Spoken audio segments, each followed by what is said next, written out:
Hi student, I am Vasila. This is our sociology faculty. So, ഇന്ന് നമ്മൾ എന്തിനെ പറ്റി ഡിസ്കസ് ചെയ്യുന്നത് NOSന്റെ എക്സാം ആണ്. അപ്പോൾ സോഷ്യോളജിയിൽ നിന്ന് വരാൻ സാധ്യതയുള്ള കുറച്ച് 2 മാർക്കിന്റെ ക്വസ്റ്റ്യൻസിനെ പറ്റി നമ്മൾ എന്ത് ചെയ്തു ഇതിന് മുന്നേ ഒരു വീഡിയോയിൽ ഡിസ്കസ് ചെയ്തിരുന്നു. അപ്പോൾ അതിന്റെ തുടർച്ചയായിട്ട് പ്രീവിയസ് ക്വസ്റ്റ്യൻ പേപ്പറിൽ നിന്ന് അനലൈസ് ചെയ്ത് ഒരുപാട് ക്വസ്റ്റ്യൻസുകളും അതുപോലെ തന്നെ ആൻസേഴ്സുകളെ പറ്റിയിട്ടാണ് നമ്മൾ എന്ത് ചെയ്യുന്നത് ഈ ഒരു വീഡിയോയിലൂടെയും ഡിസ്കസ് ചെയ്യുന്നത്. അതായത് 2 മാർക്കിന് വരാൻ സാധ്യതയുള്ള കുറച്ച് ക്വസ്റ്റ്യൻസുകൾ ഏതൊക്കെയാണ് നിങ്ങളെ പരിചയപ്പെടുത്തുകയാണ് ഇതിലൂടെ ഞാൻ ചെയ്യുന്നത്. അപ്പൊ നമുക്ക് എന്ത് ചെയ്യാം, ഓരോ ക്വസ്റ്റ്യൻസ് ആയിട്ട് നോക്കാം. ഏതാണ് ഫസ്റ്റ് ക്വസ്റ്റ്യൻ?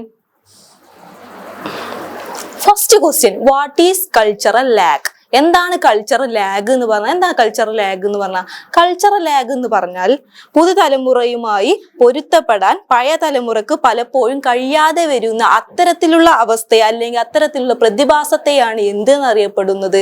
കൾച്ചറൽ ലാഗ് എന്ന് അറിയപ്പെടുന്നു. അതായത് പുതിയ തലമുറക്കും പഴയ തലമുറക്കും പരസ്പരം പൊരുത്തപ്പെടാൻ കഴിയാത്ത അവസ്ഥ പല കാര്യങ്ങളിലാണ്. എന്തൊക്കെ? ഈ സാങ്കേതികപരമായിട്ടുള്ള കാര്യങ്ങളിലൊക്കെ ആയിരിക്കാം. ഇവർക്ക് തമ്മിൽ പൊരുത്തപ്പെടാൻ കഴിയാത്ത അത്തരത്തിലുള്ള അവസ്ഥ എന്തെന്ന് സൂചിപ്പിക്കും? കൾച്ചറൽ ലാഗ് എന്ന് സൂചിപ്പിക്കുന്നു. അതുപോലെ തന്നെ സാങ്കേതികമായും അതുപോലെ തന്നെ സാംസ്കാരികമായും തലമുറകൾ തോറും എന്തുണ്ടായിരിക്കും?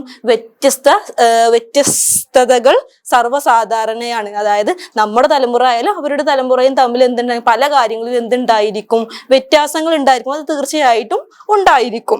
അതുകൊണ്ട് തന്നെ ചുരുക്കത്തിൽ പറഞ്ഞാൽ എന്താണ്? 2 തലമുറകൾ തമ്മിലുള്ള വ്യത്യാസത്തെ എന്തെന്ന് സൂചിപ്പിക്കുന്നു?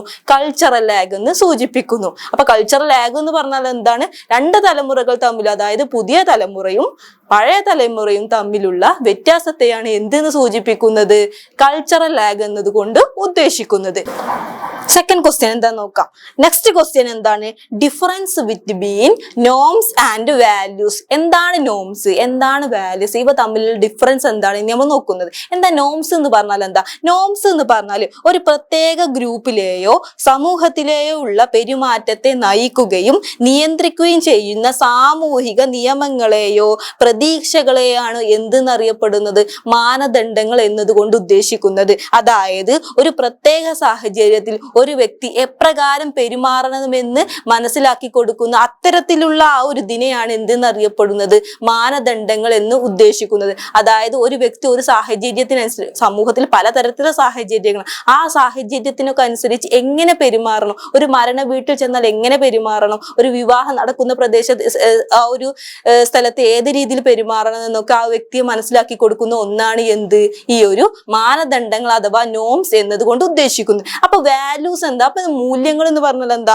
മൂല്യങ്ങൾ എന്ന് പറഞ്ഞാൽ വ്യക്തികളെയോ സമൂഹങ്ങളെയോ പിന്തുടരാൻ കരുതുന്ന അടിസ്ഥാന വിശ്വാസങ്ങളെയോ തത്വങ്ങളെയാണ് എന്തെന്ന് അറിയപ്പെടുന്നത്? മൂല്യങ്ങൾ എന്ന് അറിയപ്പെടുന്നത്. അതായത് ഓരോ വ്യക്തിയോ അല്ലെങ്കിൽ സമൂഹത്തിലോ പെട്ട ആളുകള് പിന്തുടരാൻ കരുതുന്ന വിശ്വാസങ്ങളെയോ അല്ലെങ്കിൽ തത്വങ്ങളെയാണ്, അതായത് നമ്മൾ പിന്തുടരാൻ കരുതുന്ന, നമ്മുടെ സമൂഹത്തിൽ നമുക്ക് ജീവിച്ചുകൊണ്ടിരിക്കുന്ന ഈ സമൂഹത്തിൽ നമ്മൾ പിന്തുടരാൻ കരുതുന്ന വിശ്വാസങ്ങളെയോ അതുപോലെ തന്നെ തത്വങ്ങളെയാണ് എന്തെന്നറിയപ്പെടുന്നത്? മൂല്യങ്ങൾ എന്നറിയപ്പെടുന്നത്. അതുപോലെ തന്നെ എന്താണ്? മൂല്യങ്ങൾ വ്യക്തികളുടെ മനോഭാവത്തെയും പെരുമാറ്റത്തെയും രൂപപ്പെടുത്തുന്ന അടിസ്ഥാന വിശ്വാസങ്ങളോ തത്വങ്ങളാണ്. ഓരോ വ്യക്തിയുടെയും മനോഭാവത്തെയും പെരുമാറ്റത്തെയൊക്കെ എന്ത് ചെയ്യുന്നുണ്ട്? ഇതിനൊക്കെ രൂപപ്പെടുത്തുന്ന ഒരു അടിസ്ഥാന ഘടകമാണ് ഈ ഒരു മൂല്യങ്ങൾ എന്ന് പറയുന്നത്. അപ്പൊ നമ്മളിപ്പോ ഏതാ നോക്കിയത്? മൂല്യം എന്താ, അതുപോലെ തന്നെ നോംസും അതുപോലെ തന്നെ വാല്യൂസ് ആണ് നോക്കിയത്. നോംസും വാല്യൂസും എന്താ നിങ്ങൾക്ക് മനസ്സിലായില്ലേ? അവ തമ്മിലുള്ള ഡിഫറൻസ് എന്താന്ന് നമ്മൾ നോക്കി. ഇനി നെക്സ്റ്റ് ക്വസ്റ്റ്യൻ എന്താ? Next question explain by revolution. എന്താ ഈ റെവല്യൂഷൻ എന്ന് പറഞ്ഞാൽ? What is revolution? റെവല്യൂഷൻ എന്ന് പറഞ്ഞാൽ വിപ്ലവത്തെയാണ് എന്തെന്ന് അറിയപ്പെടുന്നത്? റെവല്യൂഷൻ എന്നറിയപ്പെടുന്നത്. എന്താണ് റെവല്യൂഷൻ എന്ന് പറഞ്ഞാൽ? വളരെ പെട്ടെന്ന് സംഭവിക്കുന്ന ഒന്നാണ് ഈ ഒരു റെവല്യൂഷൻ എന്ന് പറഞ്ഞാൽ. അതായത് നമ്മുടെ സമൂഹത്തിൽ നിലവിലുള്ള സ്ഥിതിയിൽ മാറ്റങ്ങൾ വരുത്താൻ വേണ്ടി വളരെ പെട്ടെന്ന് സംഭവിക്കുന്ന ഒന്നാണ് ഈ ഒരു റവല്യൂഷൻ എന്ന് പറയുന്നത്. നിലവിലുള്ള വ്യവസ്ഥയിൽ മാറ്റം സംഭവിച്ചു പുതിയ സമ്പ്രദായം ഉടലെടുക്കുന്നതിലേക്ക് നയിക്കുന്നുണ്ട്? ഓരോ വിപ്ലവവും നയിക്കുന്നുണ്ട്. അതുപോലെ തന്നെ ഓരോ വിപ്ലവവും ജനങ്ങളുടെ സ്വാതന്ത്ര്യത്തിലേക്കും ഇടയാക്കുന്നുണ്ട്. സമൂഹത്തിൽ നടക്കുന്ന ഓരോ വിപ്ലവവും എന്തിലേക്ക് ഇടയാക്കുന്നുണ്ട്? ആളുകളുടെ സ്വാതന്ത്ര്യത്തിലേക്കൊക്കെ ഇടയാക്കുന്നുണ്ട്. അതിന് ഉദാഹരണമായിട്ട് നമുക്ക് ഫ്രഞ്ച് റവല്യൂഷനെ പറയാം, അമേരിക്കൻ റവല്യൂഷൻ, ഇൻഡസ്ട്രിയൽ റവല്യൂഷൻ ഒക്കെ എന്തിലേക്ക് ഇടയാക്കുന്നുണ്ട്? അതായത് നിലവിലുള്ള അവസ്ഥയിൽ ഒരു മാറ്റം വരുത്താൻ വേണ്ടിയാണ് എന്ത് ചെയ്യുന്നത്? റവല്യൂഷൻ സംഭവിക്കുന്നത്. ഈ റവല്യൂഷൻ എന്നൊക്കെ എന്താണ്? ഒരുപാട് കാലം കൊണ്ട് ഉണ്ടായി എടുക്കുന്ന ഒന്നല്ല, വളരെ പെട്ടെന്ന് സമൂഹത്തിൽ പെട്ടെന്ന് പുറപ്പെടുവിക്കുന്ന ഒന്നാണ് എന്ത്? ഈ റവല്യൂഷൻ എന്ന് പറയുന്നത്. അപ്പൊ റവല്യൂഷൻ എന്താണെന്ന് നമ്മൾ ഇപ്പൊ നോക്കിയിട്ടുള്ളത്. ഇനി നെക്സ്റ്റ് ക്വസ്റ്റ്യൻ. എന്താ നെക്സ്റ്റ് ക്വസ്റ്റ്യൻ?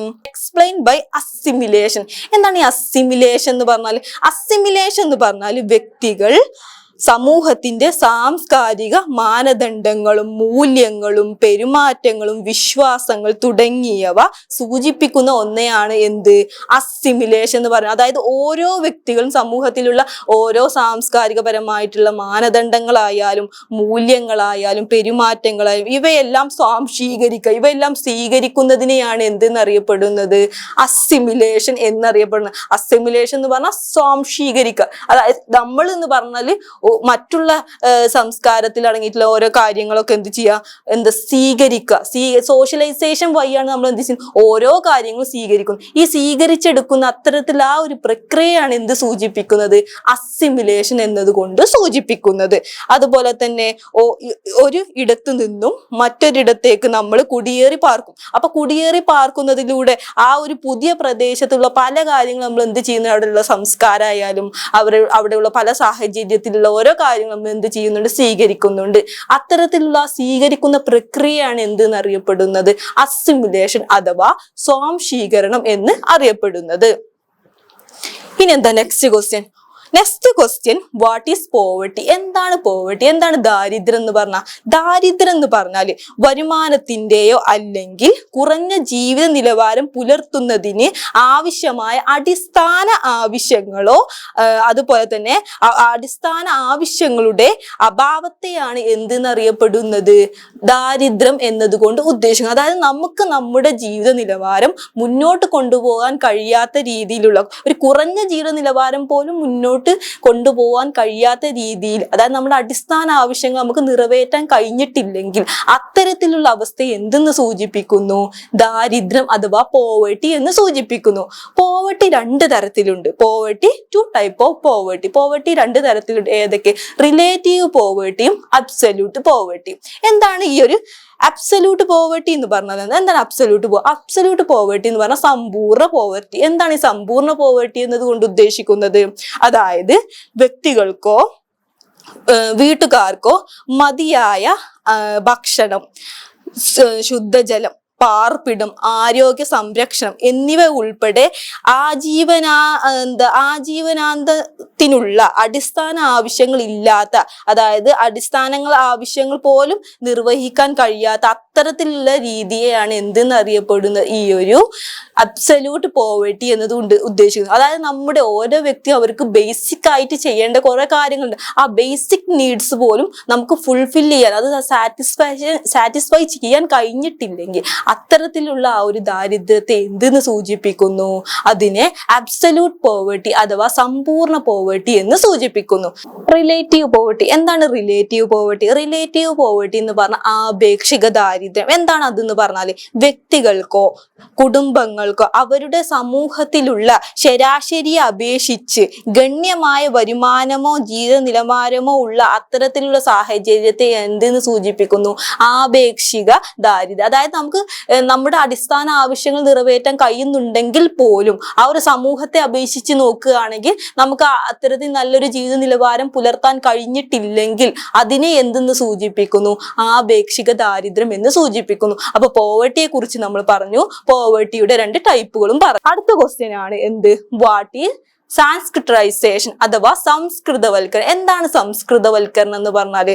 സംസ്കൃതവൽക്കരണത്തെ കുറിച്ച് പഠനം നടത്തിയിട്ടുള്ള വ്യക്തിയാണ് MN ശ്രീനിവാസ്. അദ്ദേഹം ആന്ധ്രാപ്രദേശിലെ കൂർഗ് എന്ന പ്രദേശത്ത് പോയി അവിടെയുള്ള രാംപുര എന്നൊരു വില്ലേജിൽ പോയിട്ടാണ് ഇതിനെ കുറിച്ച് പഠനം നടത്തിയത്. ഇതിലൂടെ അദ്ദേഹം കണ്ടെത്തിയിട്ടുള്ള പഠനം നടത്തിയതിലൂടെ കണ്ടെത്തിയിട്ടുള്ള അവിടെ നടന്നിട്ടുള്ള ഒരു സിസ്റ്റമാണ് ഈ ഒരു സംസ്കൃതവൽക്കരണം അഥവാ സാൻസ്ക്രിറ്റൈസേഷൻ എന്ന് പറയുന്നത്. എന്താണത്? ഏതെങ്കിലും ഒരു താഴ്ന്ന ജാതി വിഭാഗക്കാർ ഉയർന്ന ജാതിക്കാരുടെ ജീവിത നിലവാരവും സംസ്കാരവും സ്വഭാവ സവിശേഷതകളും സ്വീകരിക്കുന്നതിനെയാണ് എന്തെന്നറിയപ്പെടുന്നത്? സംസ്കൃതവൽക്കരണം എന്നറിയപ്പെടുന്നത്. അതായത് സൊസൈറ്റിയിലുള്ള താഴ്ന്ന വിഭാഗത്തിൽപ്പെട്ട ആളുകള് ഉയർന്ന ജാതിക്കാരെ പോലെ ഇമിറ്റേറ്റ് ചെയ്യുക, അവരെ പോലെ ആയി തീരാൻ എന്ത് ചെയ്യുക? ഇമിറ്റേറ്റ് ചെയ്യുക, അവരെ പോലെ വസ്ത്രം ധരിക്കുക, അവരെ പോലെ ഭക്ഷണങ്ങൾ കഴിക്കുക, അതേപോലെ തന്നെ അതായത് അവരെ ഇമിറ്റേറ്റ് ചെയ്യുന്ന അത്തരത്തിലുള്ള ആ ഒരു പ്രക്രിയയാണ് എന്തെന്ന് സൂചിപ്പിക്കുന്നത്? സംസ്കൃതവൽക്കരണം എന്നതുകൊണ്ട് സൂചിപ്പിക്കുന്നത്. നെക്സ്റ്റ് ക്വസ്റ്റ്യൻ ആണ് ഡിഫൈൻ ബൈ കേസ് സ്റ്റഡി. എന്താണ് കേസ് സ്റ്റഡി എന്ന് പറഞ്ഞാൽ? കേസ് സ്റ്റഡി എന്ന് പറഞ്ഞാൽ ഒരു കാര്യത്തെ സംബന്ധിച്ച് വളരെ സമഗ്രമായ രീതിയിൽ പഠനം നടത്തുന്നതിനെയാണ് എന്തെന്നറിയപ്പെടുന്നത്? കേസ് സ്റ്റഡി എന്ന് പറയപ്പെടുന്നത്. കേസ് സ്റ്റഡി എന്ന് പറഞ്ഞാൽ ഒരു കാര്യത്തെ കുറിച്ച് വളരെ സമഗ്രമായ രീതിയിൽ പഠനം നടത്തുക, വളരെ ഇൻഡെപ്ത് ആയിട്ട് അതിന് വിശാലമായ രീതിയിൽ പഠനം നടത്തുക. ഇതൊരു വ്യക്തിയെ കുറിച്ചാകാം, ഒരു സമൂഹത്തെ കുറിച്ചാകാം, അല്ലെങ്കിൽ ഒരു സന്ദർഭത്തെ കുറിച്ചാകാം, അതേപോലെ തന്നെ സ്ഥിതിവിശേഷത്തെ പറ്റി, ഒരു പരിപാടിയെ കുറിച്ച്, അങ്ങനെ എന്തിനെ കുറിച്ചാകാം.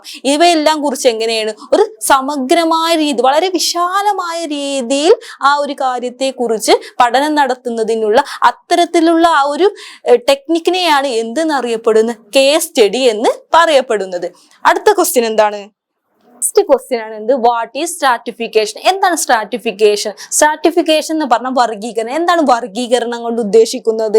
വിവിധ സാമൂഹിക അല്ലെങ്കിൽ സാമ്പത്തിക സാംസ്കാരിക ഘടകങ്ങളെ അടിസ്ഥാനമാക്കി സമൂഹത്തിൽ ഓരോ വ്യക്തികളെയും ഓരോ ശ്രേണികളായിട്ടോ അല്ലെങ്കിൽ ഓരോ വർഗീകരിക്കുന്നതിനെയാണ് എന്തെന്നറിയപ്പെടുന്നത്? ഈ ഒരു സ്ട്രാറ്റിഫിക്കേഷൻ എന്നതുകൊണ്ട് ഉദ്ദേശിക്കുന്നത്. അതായത് വ്യക്തികളെ എന്ത് ചെയ്യാണ്? അധികാരത്തിന്റെ അടിസ്ഥാനത്തിലോ പദവിയുടെ അടിസ്ഥാനത്തിലോ സമ്പത്തിന്റെ അടിസ്ഥാനത്തിലോ ജെൻഡർ അങ്ങനെ തുടങ്ങിയ ക്ലാസ് അതുപോലെ ഇങ്ങനെ ഓരോ കാര്യങ്ങളെ അടിസ്ഥാനത്തിലും വ്യക്തികൾ എന്ത് ചെയ്യണം? ഓരോ ശ്രേണീകരിക്കുക അല്ലെങ്കിൽ ഓരോ തട്ടായി ഇങ്ങനെ വിഭജിക്കുന്ന ഹയറാർക്കിക്കൽ സിസ്റ്റത്തെയാണ് എന്തെന്നറിയപ്പെടുന്നത്?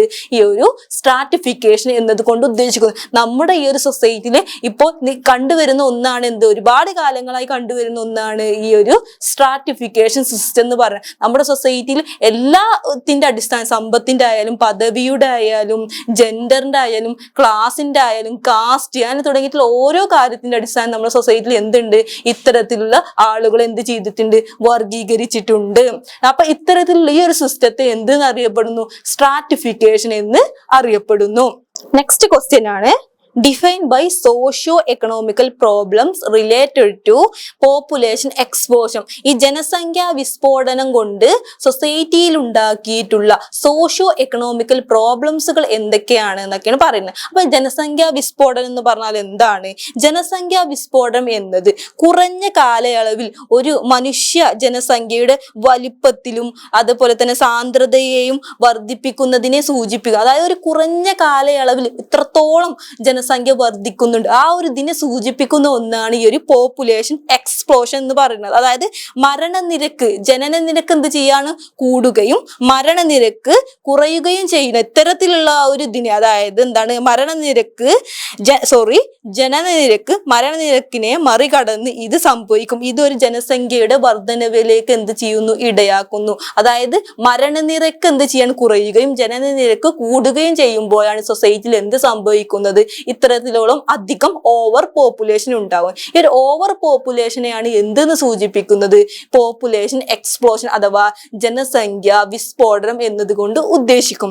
അപ്പൊ ഈ ഒരു ജനസംഖ്യാ വിസ്ഫോടനം മൂലം നമ്മുടെ സൊസൈറ്റിയിൽ എന്തുണ്ട്? ഒരുപാട് സോഷ്യോ എക്കണോമിക്കൽ ആയിട്ടുള്ള പ്രോബ്ലംസുകൾ ഉണ്ടായിട്ടുണ്ട്. അപ്പൊ അത് എന്തൊക്കെയാണ്?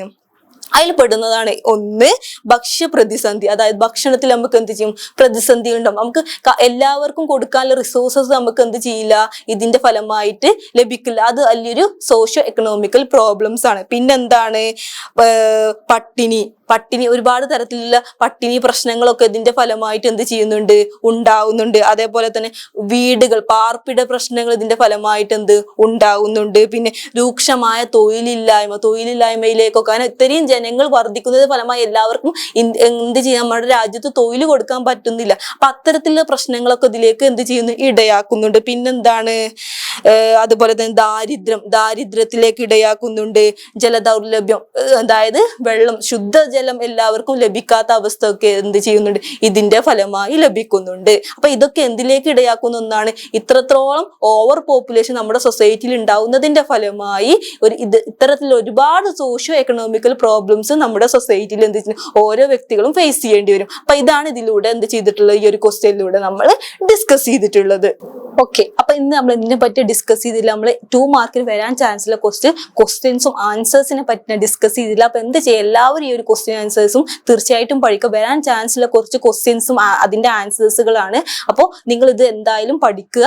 അതുപോലെ തന്നെ എക്സാമിന് വേണ്ടി നല്ല രീതിയിൽ പ്രിപ്പയർ ചെയ്യുക. നല്ല ക്വസ്റ്റ്യൻസ് പല രീതിയിൽ ചോദിച്ചുള്ള ആൻസേഴ്സ് നമ്മൾ എന്ത് ചെയ്യണം, നമുക്ക് കൃത്യമായ ലക്ഷ്യത്തോടു കൂടി ഓരോ ആൻസേഴ്സ് നമ്മൾ എന്ത് ചെയ്യണം, അതിന് ആൻസർ ചെയ്യണം. അപ്പോൾ എന്ത് ചെയ്യുക, എല്ലാവരും നല്ല രീതിയിൽ പഠിക്കുക, എക്സാം നല്ല രീതിയിൽ എഴുതുക. All the best all NOS students. എൻ്റെ ക്ലാസ് നിങ്ങൾക്ക് നല്ല രീതിയിൽ യൂസ്ഫുൾ ആയിട്ട് ഞാൻ വിശ്വസിക്കും. ഇതുപോലെ മറ്റൊരു വീഡിയോയുമായി ഇനി നെക്സ്റ്റ് ക്ലാസ് നമുക്ക് കാണാം. Okay, thank you so much.